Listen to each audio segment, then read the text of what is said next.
पिंपरी चिंचवडकरांनो सावधान, उद्यापासून शहरात घराबाहेर पडताना काही नियम पाळावे लागणार आहेत। 18 मार्च ते 31 मार्च या काळात शहरात कलम 37(1) आणि 3 लागू करण्यात आले आहेत। 5 पेक्षा जास्त लोक एकत्र येण्यावरही बंदी आहे। पिंपरी चिंचवड पोलीस आयुक्तालयाच्या कार्यक्षेत्रात शांतता आणि सुव्यवस्था राखण्यासाठी पोलीस सह आयुक्त डॉ. शशिकांत महावरकर यांनी हे प्रतिबंधात्मक आदेश जारी केले आहेत। 18 मार्चच्या मध्यरात्रीपासून ते 31 मार्च पर्यंत हे नियम लागू असतील। तलवार, भाले, काठ्या, बंदुका किंवा शरीराला इजा करेल अशी कोणतीही वस्तू सोबत बाळगता येणार नाही।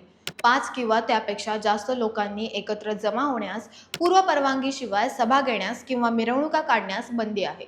सभ्यता किंवा नीतिमत्तेला धोका पोहोचेल अशी भाषणे करणे, वाद्य वाजवणे किंवा घोषणाबाजी करणे गुन्हा ठरेल। कोणत्याही नेत्याच्या प्रतिमेचे किंवा प्रतिमात्मक प्रेताचे प्रदर्शन व दहन करण्यास मनाई करण्यात आली आहे। हा आदेश सरकारी कर्मचारी आणि ड्युटीवर असणाऱ्या सुरक्षा रक्षकांसाठी लागू नसेल, मात्र सर्वसामान्य नागरिकांना या नियमाचे उल्लंघन केल्यास महाराष्ट्र पोलीस अधिनियमाच्या कलम 135 नुसार कठोर कारवाई केली जाईल। थोडक्यात काय तर शहरात शांतता राखण्यासाठी पोलिसांनी हे एक पाऊल उचललं आहे। त्यामुळे प्रशासनाला सहकार्य करा आणि नियम पाळा।